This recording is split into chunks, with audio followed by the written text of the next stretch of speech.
나 미리 조금 보자신이라는 얘기를 하면 좋을 것 같은데. 나오고 있습니다. 네. 반갑습니다. 안녕하세요. 바로 시작이에요? 반갑습니다. 다들 인사 한번 하시죠. 네. 네, 안녕하세요.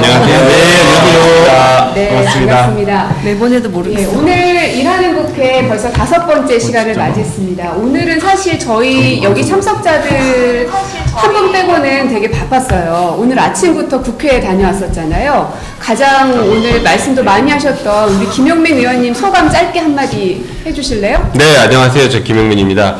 일하는 국회, 준법국회를 만들려고 열심히 노력했는데, 지난 금요일 날, 상임위 구성이 안 돼서, 저희 일맥상통 우리 초선 회원님들이 다 충격을 받았습니다. 그래서 이대로 있을 수 없다 해서 오늘 아침에, 좀 상임위 구성은 월요일 날은 반드시 하자라는 취지의 기자회견을 하고 왔습니다. 네. 이를 본 우리 재선 의원님이신 박주민 의원님의 감상평. 모르게 인간들이 일을 빨리 제대로 잘할 수 있지? 무섭다. 아마도 많은 분들께서 비슷한 감정을 갖고 계시지 않을까 싶은데, 오늘은요, 사실 저희가 이렇게 막 웃을 수 있는 내용은 아닙니다. 매번 저희가 하는 내용들이 묵직하긴 합니다. 또 풀어야 할 현안들도 많기 때문인데, 우리는 왜 매일 명복을 비는가라는 제목으로 제 옆에 앉아 계신 오영환 의원님께서 준비를 해오셨습니다. 굉장히 오랫동안 준비하신 걸로 알고 있어요. 제가 발의하려는 법안과 연관된 내용이기도 하고, 네. 이번 당선되지 2주밖에 지나지 않았을 때 발생한 대형 사고에 관해서 좀 많이 충격을 받고 그 부분을 해결하기 위한 고민의 해답인 것 같습니다. 맞습니다. 이게 다른 사람 혹은 뉴스에만 나오는 일이 아니고요. 우리가 살고 있는 이 건물 혹은 옆에 있는 옆 동네의 건물에서도 충분히 일어날 수 있는 일이기 때문에 여러분들께서도 좀 귀 기울여서 들어주시면 좋겠습니다. 그러면 오영환 의원님의 발제를 한번 들어보겠습니다. 네, 발제에 앞서서 이 사고, 오늘 다루려는 사고에 대해서 관해서 이 시민단체, 생명안전 시민넷이라는 시민단체 공동 대표이자 유명한 소설가이신 김훈 선생님께서 이 관한 내용에 쓰신 글을 잠깐 낭독을 하면서 시작해볼까 합니다. 집에 돌아와서 TV를 보니까 여러 전문가들이 나와서 과거를 분석하고 현실을 진단하고 예방책을 제시하고 있었다. 왜 이런 참사가 계속되는가? 어떻게 하면 이 참사를 예방할 수 있는가에 관해서 한국 사회는 모르는 것이 없다. 오래전부터 다들 알고 있다. 어떻게 하면 되는가? 이것은 의미 없는 질문이다. 중요한 질문은 다음과 같다. 우리는 왜 한 걸음도 앞으로 나아가지 못하는가? 우리는 왜 넘어지는 자리에서 거듭 넘어지는가? 우리는 왜 빤히 보이는 길을 가지 못하는가? 우리는 왜 날마다 도루묵이 되는가? 우리는 왜 날마다 명복을 비는가? 우리는 왜 이런가? 네, 오늘 다룰 내용은 모두가 익히 잘 알고 계시는 최근 일어난 대형 공사장 화재에 관한 내용입니다. 이제 반복되는 이런 공사 현장에서의 대형 인명 피해, 그 근본적인 원인을 진단하고 제거할 수 있는 방안을 제시하려 합니다. 지난 4월 29일 경기 이천 모가면에 위치한 한 익스프레스 냉동 물류창고 신축 공사 현장에서 발생한 화재로 38분이 사망하고 10명이 부상하는 아주 대형 참사가 발생했습니다. 사고가 발생한 지 벌써 40여일이 지났고 화재의 원인은 정확히 아직 조사 중이고 내일 1차 수사 결과가 나오는 것으로 되어 있는데, 이미 우리는 유사한 환경에서의 사고가 워낙 많이 반복되어 왔기 때문에 그 이유를 알고 있습니다. 우선 냉동창고는 그 구조적 특성상 단열 성능 확보를 위해 완전히 밀폐 형태로 만들어야 합니다. 이런 구조에서는 또 건축물이 굉장히 넓어요. 어떤 한 곳에서 작업을 하고 있어도 옆 구역에서 바로 화재가 났더라도 이 대형 화재가 돼서 이제 좀 인지하는 게 굉장히 늦어질 수밖에 없습니다. 이미 대피하기에는 늦은 상황인 경우가 대부분이고요.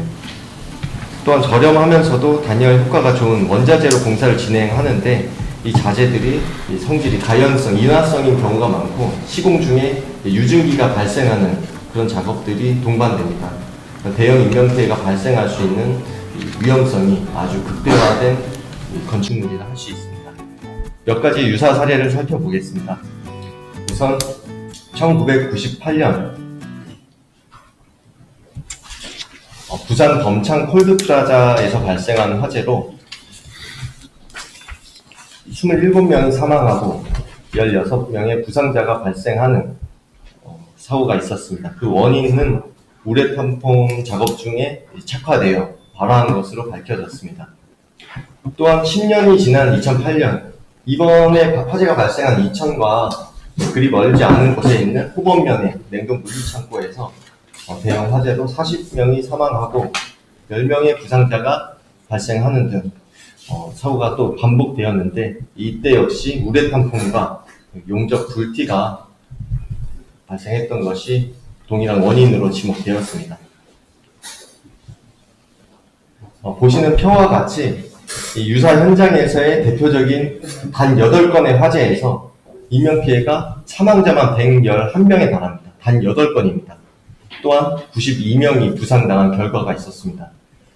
아주 오랫동안 이런 사고가 반복되어 왔음에도 또한 그런 사고가 있을 때마다 수많은 대책들을 추진해 왔음에도 2020년에 또다시 공사장 대형 인명피해가 재현되고 있는 이유에 대해 말씀을 드리겠습니다.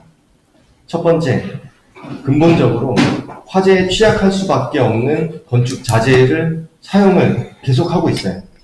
아주 오래전부터 소방 당국에서는 이런 위험한 자재들에 대해서 경고와 제한해야 된다는 주장을 했지만 받아들여지지 않았고, 이 대표적인 많이들 들어보셨을 겁니다. 샌드위치 패널. 그 철판으로 둘러싸인 것에 내부에 신재를 넣는데 그 신재에서 불이 붙게 되면 밖에서 소방관들이 아무리 물을 뿌려도 안으로 침투되기가 어렵습니다. 이렇게 이게 무너져 내리나 보죠? 그렇죠. 또 붕괴되면서 이 피난할 수 있는 길마저도 차단하는 그런 굉장히 위험한 자재이기도 하고, 이런 제도가 미비해서 그런 물류 창고에는 이런 샌드위치 패널이 단열재 마감재에 아주 당연하게 사용이 되고 있어요. 현행 법령상에 그 샌드위치 패널 가운데 들어가는 그 심재에 대한 성능 기준 자체가 없기 때문에 그 안에 주로 들어가는 것이 오늘 조금 말씀을 드릴 우레탄폼, 스티로폼 이런 부분입니다. 건축 현장에서 대부분 사용되는 우레탄폼은 이게 완벽하게 기밀을 할 수 있고 또 시공이 편리하기 때문에 주로 이렇게 프레온 가스를 이용해서 뿜칠이라 그러는데 저기 지금 사진에 보이시는 모습이 이 뿜칠입니다. 그렇게 사용되는데 그 과정에서 유증기도 나오고, 또한 이 우레탄폼 자체가 불에 너무도 쉽게 불이 붙습니다. 그리고 이것이 탈 때 샌드위치 패널 안에 있는 우레탄폼, 스티로폼이 탈 때 이 일산화탄소, 시아나수소 같은 인체에 치명적인 가스가 발생되는데 이 가스는 한 모금만 마셔도 의식을 잃을 수밖에 없는 그런 아주 위독한 가스입니다. 이러니까 그런 대형 현장에서 밀폐된 공간에서 이미 연기가 올라오기 시작했을 땐 대피하기가 늦은 상황이고, 역부에게선 대형 화재가 됐고, 근로자들이 주로 공사 시공 중이던 작업 현장에서 이렇게 많이 발생되는 이유가 이런 구조적인 위험성과 그런 자재의 그 유독성이 아주 심각하게 작용을 여전히 20년이 넘는 세월 동안 하고 있다는 겁니다. 실제로 소방 당국에서 아무리 주장을 해도 그렇게 이 사용을 제한할 수 없었던 이유가 아무래도 시공이 편리하고 무엇보다 단열 성능 그리고 경제적이라는 건데요. 이런 생명보다 이런 경제 논리가 우선되어 온 것이 지금까지 우리나라의 사회였습니다. 그리고 둘째 이유를 말씀드리면 반드시 지켜야 할 안전 수칙들이 현장에선 지켜지지 않고 있어요. 모든 공사 현장에는 이제 용접 작업, 이런 불티를 발생시키는 공정이 많은데 당연히 화재 위험성이 높을 수밖에 없죠. 또 이런 냉동 물류 창고의 경우에는 또 단열과 밀폐 때문에 더욱더 반드시 이런 수칙들이 지켜져야 하고, 또 위험물질을 취급할 때는 환기 조치가 되어야 하는데 이런 위험 작업이 동시에 진행되고 있었다는 것 자체가 아주 기본적인 수칙이 지켜지지 않고 있었다는 겁니다. 또한 공사 규모에 따라서 유해 위험 방지 계획서라는 것을 제출하게 되어 있습니다. 하지만 이 계획서 자체를 하청업체나 다른 업체에서 대신 작성해주고 아주 현장과는 동떨어진 서류 중심의 현장 안전관리가 이루어지는 부분이 이런 사업주가 현장을 얼마나 안전에 대해서 무관심하게 바라보고 있는지를 알 수 있습니다. 또한 위험 작업 시에 화재 감시자라는 사람을 배치하게 되어 있어요. 불이 나는지, 용접 작업 중에 곁에서 불이 나는지 봐야 되는데, 그 옆에 소화기를 하나 가져다 두면 이 배치하지 않을 수 있는 그런 단서 조항이 있는 등 아주 허점도 있고, 실제로 작업 일지에는 배치를 이번 이천 화재에서도 10몇 명이 배치되었다고 들었어요. 하지만 그 증언에 의하면 실제로는 단 한 명도 그런 인력이 없었다. 이렇게 현장과 서류가 아주 동떨어져 있다. 이렇게 말씀을 드릴 수 있겠습니다. 허위로 작성을 한 거나 마찬가지네요. 그렇죠. 허위로 작성하는 것도 문제고, 무엇보다 또 근본적으로 배치가 되어야 하는 그런 수칙들이 지켜지지 않고, 이 배치 감시자가 아예 없었던 거죠. 근데 그 용접을 하면 그 지나다니다 보면 이렇게 막 불티가 엄청 튀던데 네. 그게 아무래도 문제가 되겠어요. 그 불티가 시험 결과 최대 10m 이상까지 날아갈 수 있는 것은 10m요? 예, 그렇게 결과도 볼 수 있었고요. 이렇게 그리고 또 이런 현장 안전 수칙들이 지켜지는지 결국은 이제 관계 구처에서 점검을 해야 돼. 현장 실사 점검을 해야 하는데 항상 하는 말이 인력이 부족하다. 그래서 서류 점검으로 또다시 냈지 않나. 이런 현재 상황이, 현장 감독이 이루어지지 않는 상황이 대형 참사를 낳는 두 번째 원인이다. 이렇게 말씀드릴 수 있습니다. 가장 중요한 것은 무엇보다 그렇다면 누가 이것에 대해서 책임을 져야 할까? 바로 이 공사 현장을 통해서 수익을 얻는 사업주, 원청업자라고 할 수 있습니다. 그런 사업주, 원청업자, 발주자, 이 현장 안전에 대한 책임을 가져야 되는 사람이 이 안전조치를 하지 않아 사망자가 발생했을 때 처벌 기준이 최근에도 강화되었어요. 하지만 실제로 양형, 처벌받는 수준은 너무도 낮습니다.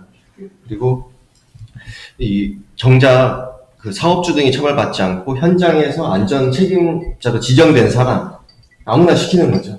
그리고 또 하청업자에게 이런 책임이 오히려 가중 처벌되고 이 사업주 등은 선방망이 처벌을 받는 것이 일반적으로 보이는 오늘날입니다. 또한 시공사는 이제 경제 논리를 사업주가 앞세우고 빨리 끝내달라. 아예 계약서에도 그렇게 명시가 되어 있더라고요. 이 공사는 최대한 거기에 단축할 수 있도록 해달라. 이런 부분이 있는데 공기 단축을 무리하게 하다 보니 시공사에서 한꺼번에 많은 인원, 장비를 투입하고 아까 말씀드린 우레탄폼을 쏘며 용접을 한다든지 이런 위험 작업이 동시에 진행돼서 어쩔 수 없이 이 모든 화재와 대형 사고는 불가피한 면이 있었다. 이렇게밖에 바라볼 수 없는 것 같습니다. 경제 논리가 우리 주변의 소중한 생명, 일터로 향하는 누군가의 한 가족의 생명보다 중요하게 판단돼서는 안 된다고 생각을 합니다. 당연히 수익 창출을 해야 하는 것이 기업의 도리일지라도 이제 생명이 가장 무엇보다 우선한다는 그 원칙을 지키지 않았을 때 무거운 처벌을 통한 책임을 다할 수 있도록 해야 한다고 생각합니다. 그렇다면 근본적인 핵심 원인 3가지를 말씀드린 만큼 이제 대책에 대해서 간략하게 설명드리겠습니다. 첫 번째로 건축법 개정을 통해서 이렇게 주된 원인으로 주목받고 있는 우레탄 폼, 또 샌드위치 패널 이런 자재들, 가연성 위험한 자재들을 공사장뿐 아니라 공장, 창고, 그리고 복합 영화관 이렇게 많은 사람들이 이용하는 시설에서 이제 사용을 제한해야 합니다. 이제는 정말 이런 위험한 자재들을 더 이상 사용하지 말아야 합니다. 또한 이들 시설에 사용하는 마감재, 단열재, 그리고 복합 자재의 심재는 준불연 성능 이상을 가질 수 있도록 의무화시켜야 합니다. 불에 타는 물질이 있으면 결국은 화재는 날 수밖에 없고 불이 발생했더라도 그 건축 자재들이 불에 타게 되면 이제 대피하고 피난하는데 인명피해로 이어질 수밖에 없습니다. 그리고 이 모든 건축법상의 이런 원칙들에도 벌칙 조항을 신설해서 강화하는 등 책임성을 강화하는 것도 필요합니다. 참고로 말씀드리면 이제 가연성은 불에 타는 성질, 불연성은 불에 타지 않는 성질인데 준불연성이라 하면 불연성에 가까운 준하는 성질로서 소방적인 측면에서 보면 700도씨 정도, 그러니까 화재가 발생했을 때를 가정했을 때 약 10분 정도 버틸 수 있는 대피 시간을 확보할 수 있는 그 정도라고 말씀을 드릴 수 있습니다. 두 번째 대책으로는 이제 산업안전보건법에 있어서 이제 화재 감시자를 지금까지는 이 규정상에만 있었던 것을 이제 법령상에 명시적으로 용전 용단 작업 장소에 이 화재 감시자를 의무적으로 배치할 수 있게 하여야 하고, 또한 가장 중요한 것은 건축 현장에서 위험 물질을 취급하고 용접 용단 작업이 동시에 진행되는 위험 작업이 다시는 발생하지 않도록 금지시켜야 합니다. 그리고 지금까지는 아까도 그 강화한 벌칙이 현행 7년 이하의 징역 또는 1억 원 이하의 벌금인데, 이런 근로자들이 사망한 경우에 사업자, 발주자가 그런 양형에 있어서 더 이상 솜방망이 처벌을 받지 못하도록 3년 이상의 유기징역으로 강화하는 이런 방안도 필요하다고 생각합니다. 그리고 마지막으로 소방시설법 또한 이제 공사장에서의 화재가 대부분 공정의 마지막쯤 한 70% 정도 이루어졌을 때 마감 공사 중에 대부분 일어납니다. 이번 사고 역시 마찬가지였고요. 이제 그런 상황에서 이 공사 현장이 소방 안전 기준에 부합하지 않기 때문에, 지금 내부에 들어가 있지 않기 때문에 일정 정도의 공정이 진행됐을 때, 약 70% 정도 진행됐을 때는 이제 소방 안전 관리자를 선임하는 등 이렇게 화재 안전 관리가 충분히 이루어질 수 있게 보강을 해야 합니다. 또한 공사 현장에 임시 소방 시설을 설치하지 않았을 때 현행은 과태료 300만 원, 이것도 이번에 개정된 거지만 더욱더 강력한 처벌로 이 책임을 다할 수 있게, 더욱더 소방적인 측면에도 관심을 기울일 수 있게 하는 그런 개정 사항들이 필요하다고 생각합니다. 생명은 무엇보다 소중한 만큼 반드시 가장 존중되어야 합니다. 행복한 삶과 목표를 위해 우리는 일터로 가서 열심히 일을 하는데, 그 일터에서 생명을 잃는 일은 더 이상 발생하지 않아야 합니다. 모든 이들이 집까지 안전하게 귀가하여 행복한 일상을 누릴 수 있도록 해야 합니다. 이제는 더 이상 이런 위험한 이유들로 당연히 바뀌었어야 되는 부분들이 유지되어 온 부분들을 이제는 과감히 끊어내어야 한다고 말씀드리고 싶습니다. 그렇게 발제를 마치도록 하겠습니다. 네. 박수를 쳐야 되나? 전문가라는 느낌 확 드네요, 진짜 확실히. 사실 칭찬해 좀 고맙다고 말씀 좀 하고. 오늘 가장 말을 안 해. 어렵다는 고맙다고 한마디만 해줘요. 네. 칭찬해줘서 고맙다고. 카메라만 있으면 너무 긴장을 많이 해서 말이 자꾸 꼬이고 이러는 것 같습니다.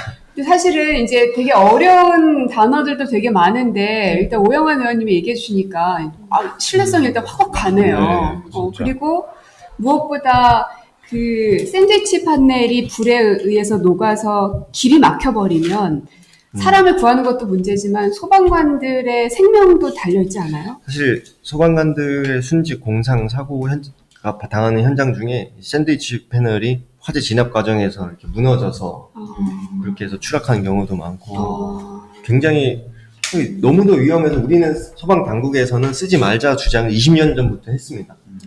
그런데도 경제 논리에 계속 밀려요. 근데 궁금한 게 이제 샌드위치 판넬이라는 게 이제 양쪽에 이제 약간 금속 성분에 돼 있고 가운데 뭔가 단열을 위한 뭔가 그쵸, 심재가 심재가 들어간 건데 모든 샌드위치 판넬이 문제인 거예요? 아니면 가운데 심재 중에 그 가연성, 뭐 우레탄이라든지 스티로폼이라든지 이런 게 들어간 그런 샌드위치 판넬만 그렇죠. 그렇게 가연 성능이 들어가는 것이 문제이고 가연성이 들어가면 괜찮은 거죠. 그렇죠. 그래서 이번에 제가 발의한 법안 또한 이런 좀 성능 자체를 최대한 중변 이상의 성능으로 확보할 수 있도록 그런 대체제가 이미 충분히 개발되어 있어요. 그냥 단지 단열 성능에 있어서 그것들이 조금 더 딱 떨어지고 이제 그 부분에 있어서는 사실 투자만 하면은 단 1년 만에도 충분한 단열 성능 확보될 수 있는 것이 개발될 수 있다고 봅니다. 전문가 의견이었고요. 또한 단지 비용적인 측면이었던 것이 큽니다. 쓰던 거 만들던 거 계속 만들면은 싸고 편리하고 그런데 이것들을 공정을 바꾸고 자재를 바꾸고 하는 것이 경제적으로 굉장히 부담이 된다 이런 주장으로 지금까지 사용을 제한하지 못했죠. 그러니까 아무리 법을 바꾸고 제도를 바꿔도 이런 대형 인명피해가 발생할 수밖에 없는 상황이라고 말씀을 드립니다. 그러니까 불연성 심재를 가운데 있는 그 샌드위치 판넬의 경우에는 비싸기도 좀 비싼 거예요, 단가가? 아, 그렇죠. 단가도 좀 대체적으로 차이가 많아요? 그 기존의 그 안 좋은 것들을 배출하는 것과 그렇지 않은 것의 차이가 도대체 얼마나 나길래? 당연히 더욱더 부담이 너무도 막중하다 이렇게 주장을 하지만 이제 실질적으로 그 견적을 받아봤을 때도 그렇게 확인은 조금 차이가 있는 것은 분명해요. 하지만 이런 산업 안전사고가 발생했을 때 생명의 가치와는 비교할 수 있는 바는 아니라고 생각을 합니다. 그렇죠. 아마 경제적인 이유 때문에 소재를 안 쓰다 보니까 그만큼 개발비나 제작비가 많이 들었을 것이고 의무화하면 제작 단가 낮아질 것 같거든요. 대량 생산하게 되면 단가 떨어지니까. 단가 낮아지니까 그렇죠. 그 문제는 제가 볼 때는 큰 문제는 아닐 것 같아요. 그냥 경제 논리를 계속 내세우는 게 아닌가 싶어요. 그러니까 그 시작 부분만 우리가 좀 견뎌내면은 그 다음에는 이제 대량 생산이 가능하니까. 충분히 그럴 거라고 생각합니다. 그죠? 사실 이 샌드위치 패널이 이게 화재 진압도 굉장히 어렵잖아요. 제가 한번 경험을 했는데 저희 선거사무소에서 한번 뭐 이렇게 사고가 났었잖아요. 그때 불도 났어요. 불이 났는데 거기도 이제 샌드위치 패널 건물이었거든요. 벽에서 연기가 나는데 불을 끌 수 있는 방법이 없는 거예요. 분명히 불이 난 것 같은데. 안에서 가운데서 맞습니다. 안에서 뭔가 타고 있었던 거죠. 그래서 소방관들이 오셔서 벽을 일단 망치로 부시고 틈을 내서 거기에 이제 화재 진압을 하더라고요. 그러니까 그 정도로 위험하고 순식간에 번질 수 있는 거죠. 그렇게 소방관들이 근접해서 작업을 하다가 네. 그게 무너져 내리고 이런 사고가 많이 그러니까 너무 위험해 보이더라고요. 저희 지역구에 이제 대부도가 있는데요. 그 대부도 섬에 불도라고 하는 그 곳이 있어요. 그런데 이제 그곳에서 새벽에 한 10일 전쯤에 회센터 6가구가 이제 불에 탔는데 정말 한 2-3시간 만에 삽시간에 불이 옮겨 붙고 또 불이 붙고 소방차들이 다 출동해가지고 진압하고 소화하려고 노력을 했지만 꺼지지가 않았다라고 하더라고요. 그래서 결국에는 6채가 모두 다 전소가 되고 이제 불이 다른 곳으로 옮겨 붙는 것을 막고자 했었는데 바람 부는 방향으로는 이 불도 쉽게 옮겨 붙어가지고 이쪽 불이 시작된 지점부터 바람 부는 방향 그쪽 편으로 있었던 건 전부 다 전소가 돼가지고 6채가 전소돼 버리는 그런 일이 있었는데 이게 가연 소재가 안에 그 패널 안에 있다라고 하는 것 자체가 가장 큰 문제가 아닌가라는 생각이 들어요. 어떤 건물에서든지 화재는 발생할 수 있습니다. 모든 화재 자체를 차단할 수는 없어요. 발생하는 것은. 하지만 이 건축 자재들이 건물이 타느냐 아니면 안에 있는 것들만 일부 타느냐 그리고 그것이 화재가 옆 건물로 옮겨가지 않게 그 방 안에서 차단될 수 있게 하느냐 그런 구획적인 문제가 또 이런 인명 피해에 있어서 가장 중요한 문제라고 볼 수 있습니다. 지금 시사발전소에 많은 분들이 들어와 계세요. 정세영님, 박문객님, 윈윈님, 이제 관심 있게들 지켜보고 계시는데 그 중에서 하나 제 눈에 띄었던 거는 상쾌한님께서 이소영 의원 이번에 처음으로 전기차 샀어요. 참 생각이 많은 사람이네요. 어려도 생각이 하지? 많은 사람이에요. 감사합니다. 하셨어요? 네. 감사합니다. 비싼데. 들어갈까요? 비싼데. 네. 원래 제가 운전을 못해서 차가 없었는데, 이번에 의정활동 하면서 좀 필요하다는 의견이 많아가지고, 한 달 전에 신청을 하고, 이제 어제, 그저께 출고가 됐습니다. 어떤 거예요? 전기차. 수소전기차 말고 그냥 네, 100% 전기차. 사실은 이소영 의원님 하면은 이 기후 환경의 대표 주자이시고 지금은 또 그린 뉴딜 가지고 세미나 토론회도 굉장히 많이 하시는데 이 화재에 취약한 건물들은 지양하고 돈이 좀 들더라도 국민들의 안전을 담보할 수 있는 건물을 지어야 하는 게 우리가 가야 할 방향인데 그 맥락에서 본다면 환경 문제도 마찬가지인 것 같아요. 인류를 살리고 지구를 살리기 위해서 우리가 조금 비싸도 전기수소차를 좀 이용하려 하고 네. 그리고 건물을 지을 때도 기왕이면 좀 태양광을 사용할 수 있는 거를 자꾸 이렇게 번고도 많이 하고요. 네, 가야 할 네. 길들이 아직 좀 있는 것 같아요. 네. 우리가 지속 가능성이라고 얘기를 많이 하는데 그게 이제 환경만 중요한 게 아니라 환경적으로 또 어떤 보건의 측면에서 또 안전성의 측면에서 이렇게 전부 사회가 그 수준이 높아져야 이제 지속 가능한 사회가 되는 거니까 그 안전 기준을 강화하고 또 이렇게 하는 부분들도 굉장히 중요하고 제가 오늘 이제 발제 들으면서 든 생각은 지금 정부가 그린 뉴딜 그 정책을 추진하면서 노후 건물을 전반적으로 리모델링하거나 이제 개선하는 사업들을 그린 뉴딜에 많이 넣었거든요. 근데 이게 건물이라고 하는 게 한 번 지어지면 이게 그 에너지적인 측면에서도 에너지 효율이 이제 한 번 딱 고착화되면 이제 30년 정도 고정 효과가 생기고 화재 안전의 측면에서도 이제 나중에 어떤 그런 그 내연재 같은 것들을 대대적으로 전면 교체하기는 어렵기 때문에 그런 안전의 수준도 한 30년 이렇게 고정 효과가 생기는 거잖아요. 그래서 이번에 기왕에 그 굉장히 광범위한 노후 건물 이제 개선 사업을 할 예정이니까 이게 단순히 에너지 효율만 높여서 온실가스만 감축하는 방향이 아니라 이제 지금 이제 말씀하신 것처럼 좀 화재 안전을 예방하고 엄격한 어떤 기준을 적용하고 또 내연재 같은 것들을 좀 보강하고 하는 방식으로 주택 개선 사업이 이번에 진행됐으면 좋겠다는 생각이 드네요. 저도 검토해 보겠습니다. 그러니까 사실은 어떤 사건 사고가 하나 있으면 그 개정돼야 될 법안들이 참 많은 것 같아요. 네.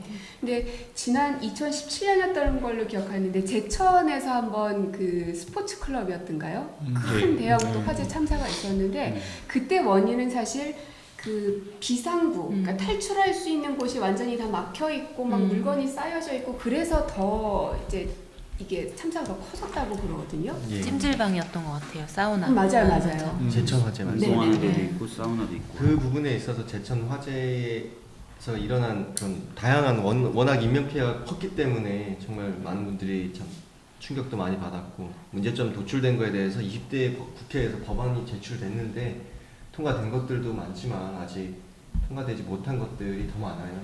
그 부분들이 또한 제가 이번 21대 국회에서 반드시 이 국민 안전을 위해, 생명 안전을 위해, 아니 너무도 생명이 존중받아야 된다 당연하게 다들 말은 하면서 실제로 현장에서 지켜지지 않는 것들 이걸 법적으로 어떻게 해결할 수 있을까 많은 고민을 하고 있고 그 부분에 있어서 함께 해주시리라고 믿습니다.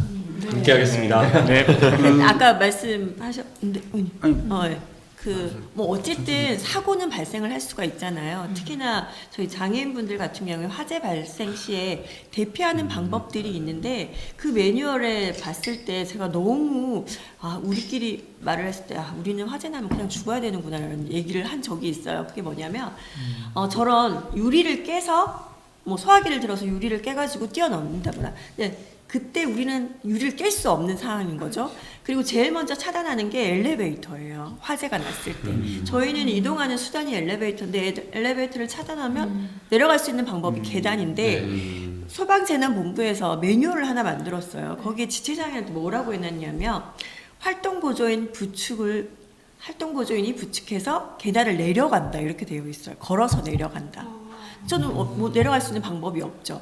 또는 아니면은 옮겨 타는 게 있어요. 이렇게 계단을 내려갈 수 있는 보조 기구가 하나 있는데 화재 났을 경우에 그걸 언제 옮겨 탄다는 거죠. 그러니까 사실 우리 같은 경우는 화재가 발생했을 때 아무런 조치 없이 그냥 오로지 죽음을 앞당기고 있어야 된다는 거죠. 그래서 해외 사례 같은 경우는 어떻게 하나 봤더니 일본 같은 경우는 건물 외에 비상 계단을 건물 외부에다가 하나 다시 짓더라고요.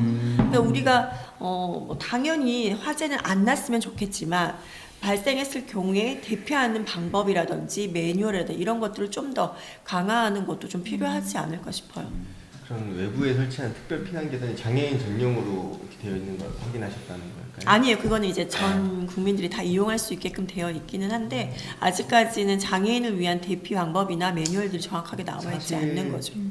저도 지금 말씀 들으면서 많이 느낀 부분인데 아직까지 현장에서 적용할 수 있는 방법 현재 상황에서는 뚜렷하게 떠오르지가 않는. 그런데 앞으로 지어지는 건물에 대해서라도 안전성을 담보할 수 있는 성능을 좀 맞출 수 있게 함께 같이 고민을 해야 될 것 같습니다.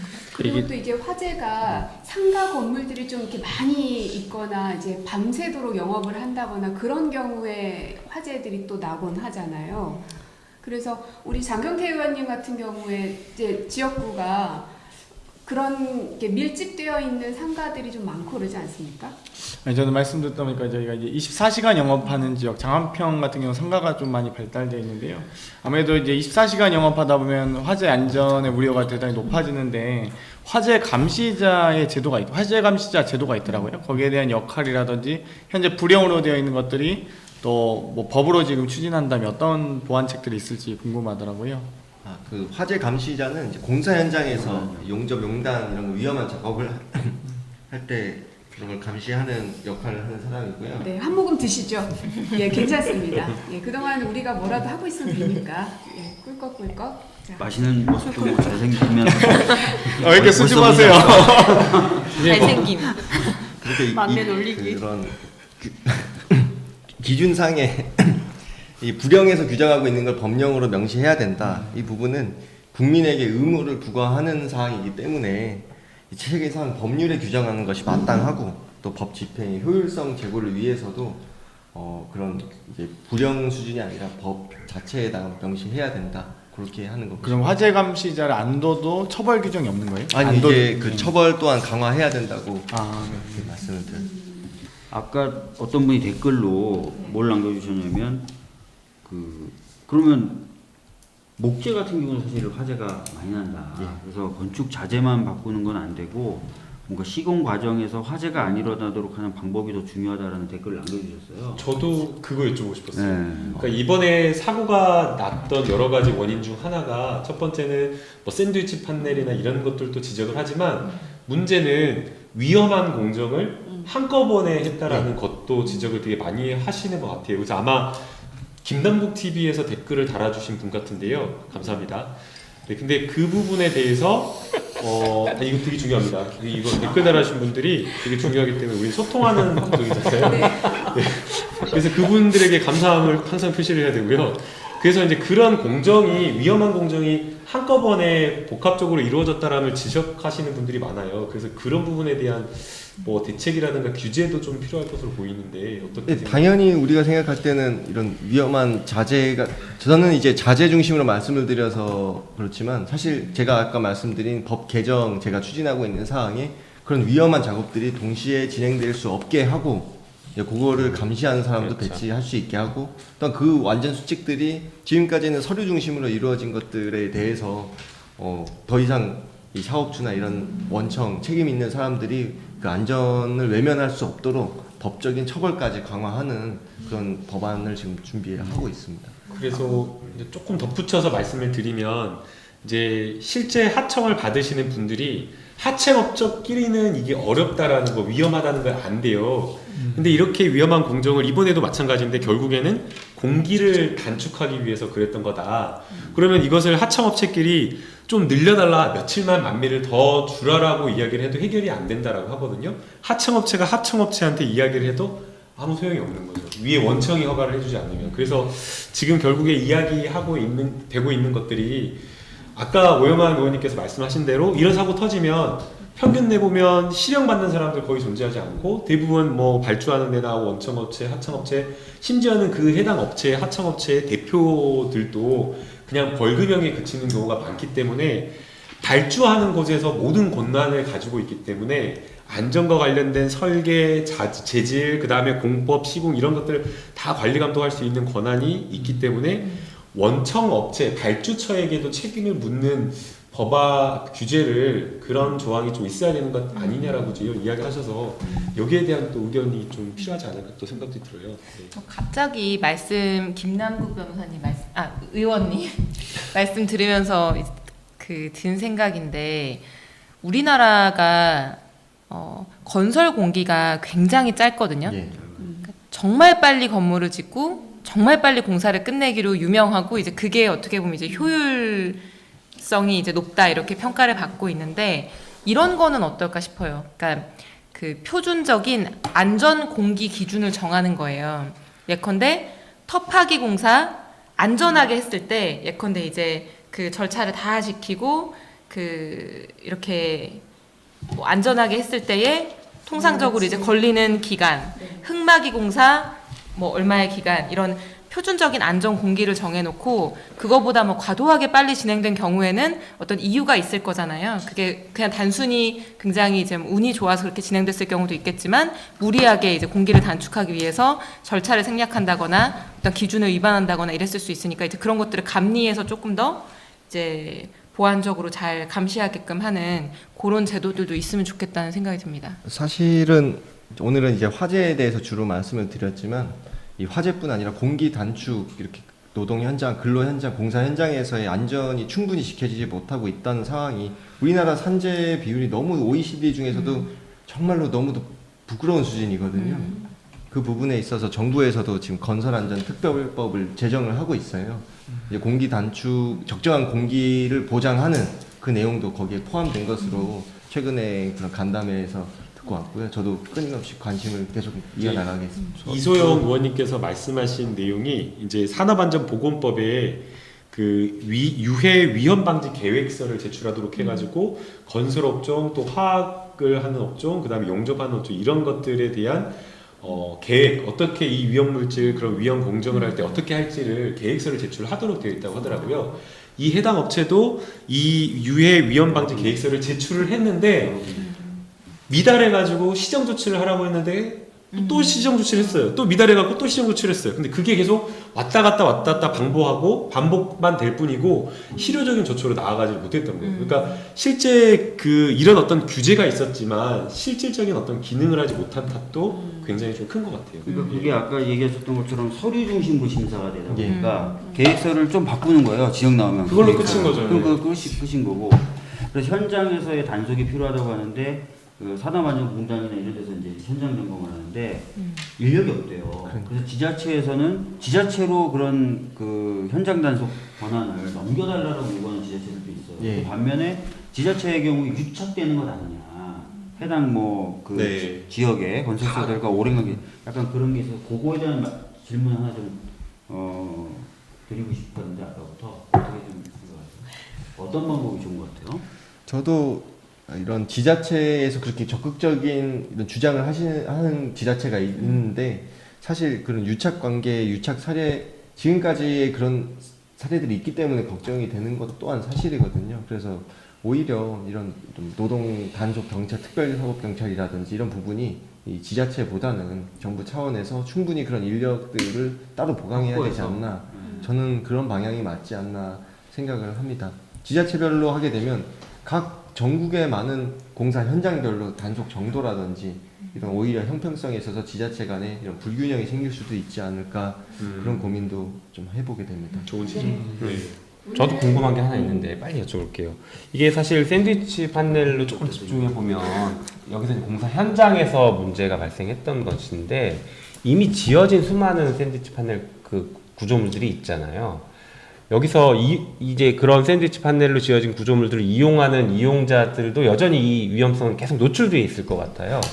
이 부분에 대한 어떤 우리가 대책이 좀 고민해야 되는 게 아닐까. 그러니까 샌드위치 판넬을 새로 이제 불연 소재를 써라라고 뭐 의무한다라고 하면 앞으로 지어질 건물은 괜찮겠지만 이미 지어진 건물에 대해서는 여전히 위험성 노출되어 있지 않을까. 맞습니다. 이게 공사장에서만 해당되는 사항이 아니기 때문에 그래서 이제 공장이나 창고에 주로 사용되는 만큼 공장 창고에도 이제 그런 걸 사용하지 못하게 아예 하자. 그게 제 법안의 주요 요지 중 하나이고 또한 이미 지어진 건물들에 대해서는 사실 말씀하신 것처럼 불이 나면 똑같이 위험할 수밖에 없습니다. 이런 부분에 있어서는 우리가 그 건물에서 불이 나지 않게 할 수가 없다면 이제 내부에 있는 소방 시설들을 강화하거나 정말 스프링클러가 당연히 모든 건축물에 설치되게 하거나 그런 방안들로 이제 생명 안전을 최대한 담보해야 된다. 이렇게 생각하고 저도 그 부분에 이미 지어진 건물들 그렇게 소급되지 않는 부분이 저도 제일 걱정이 많거든요. 사실 그런 노후 건물들은 그런 샌드위치 패널이 아니더라도 이제 붕괴 위험이 있는 건물들도 그렇고 여러 방면에서 우리 사회에 이 위험 요소들이 굉장히 많이 있어요. 그런 부분에 소급이 되지 않는데 그럼 우리 사회는 거기에서 출입하고 거기에서 일하고 거기에서 거주하는 사람들에 대한 안전을 어떻게 담보해 나갈 것인가 그것들이 우리가 같이 고민해 나가야 앞으로의 그런 고민 과제이지 않을까 합니다. 네. 네. 지금 오영환 TV로 레온 리니님께서 중요한 건 원청업체에서 지켜지고 있지 않다는 게 문제다 예. 하면서 이제 처벌 강화만이 답이라 생각한다고 긴 글을 올려주셨고요. 그 외에도 윤조킴님, 선혜 H님, 울직민경님, 은명희님 많은 분들 들어오셔서 글을 남겨주고 계시는데 글만 쓰고 가시지 마시고요. 구독과 좋아요는 기본입니다. 꼭 눌러주시기 바랍니다. 구독과 좋아요, 알림 꼭 부탁드립니다. 네. 자, 오늘 저희가 한 40여 분 동안 이 화재 사고에 대한 이야기들을 나눠봤는데요. 이게 그냥 단순히 건축법과 혹은 소방법을 개정하는 것으로 그친 문제가 아니라 위험의 외주화 문제도 있죠. 또 노동의 인권 문제도 있죠. 뿐만 아니라 이제 과도한 규제가 기업들의 또 발목을 잡는 형국이 돼서는 안 되잖아요. 그래서 하나의 사건에 걸쳐져 있는 법안들 혹은 같이 머리를 맞대야 되는 분야들이 참 많은 것 같습니다. 그래서 저희가 이렇게 모여 있는 것이니까요. 다음 주에는 또 어떤 주제로 여러분들을 만나게 될지 모르겠으나 또 다양한 이야기들이 오고 갈 거고, 이게 저희가 여기서 끝나는 게 아니라 각자 의원님들이 이제 국회로 돌아가셔서 하고자 하는 법안들을 발의할 때 이때 했던 이야기들이 아이디어가 돼서 또 법안으로까지 탄생이 되곤 합니다. 그래서 여러분들도 많이 들어오셔서 글도 남겨주시고 의견도 달아주시고 또 오늘 이 자리에 모이신 의원님들의 앞으로의 행보도 많이 지켜봐 주시기 바랍니다. 그리고 다시 한번 구독과 좋아요는 사랑이죠? 사랑입니다. 예. 사랑입니다. 좀 기대해 주세요. 구독, 좋아요, 알림도 잊지 마세요. 알림까지 해주시는 알림도 걸로. 잊지 마세요. 자, 그럼 오늘 마지막으로 오영환 의원님의 마지막 말씀 듣고 마무리하죠. 꼭 이렇게 준비 안 하고 있어요. 오늘따라 유난히 수줍어하는 수줍어하는. 아니, 얼굴빛이 흑빛이야. 사실 제가 잘생겼어요. 그 대표 잘생겼어요. 법안으로 1호 법안으로 고민을 했던 부분은 이제 어쩌면 우리 사회에서 경제적으로 또 신체적으로 취약한 분들이 뭐 이런 재난이 발생했을 때 화재뿐 아니라 각종 사고나 이런 것들이 발생했을 때 가장 먼저 그런 생명을 잃는 희생되는 부분이 크거든요. 제가 현장에서 10년 동안 지켜봐왔던 부분이 가장 그 부분이 컸고, 그래서 그런 좀 신체적 경제적인 재난 취약계층을 보호하는 것을 첫 번째로 생각했는데, 당선 이후에 발생한 이런 또다시 반복된 이런 대형 화재로 많은 국민적인 충격과 슬픔을 다시 안겨준 만큼 이 부분만큼은 21대 국회에서 최대한 빨리 해결해 나갈 수 있도록 많이 노력하겠습니다. 여기 있어 주시는 모든 이런 우리 의원님들과 함께 힘을 합쳐서 국민 생명, 무엇보다 소중한 이 생명 안전을 가장 최우선으로 지켜나갈 수 있도록 하겠습니다. 네, 고맙습니다. 예, 수고하셨습니다. 수고하셨습니다. 와, 이게 시간이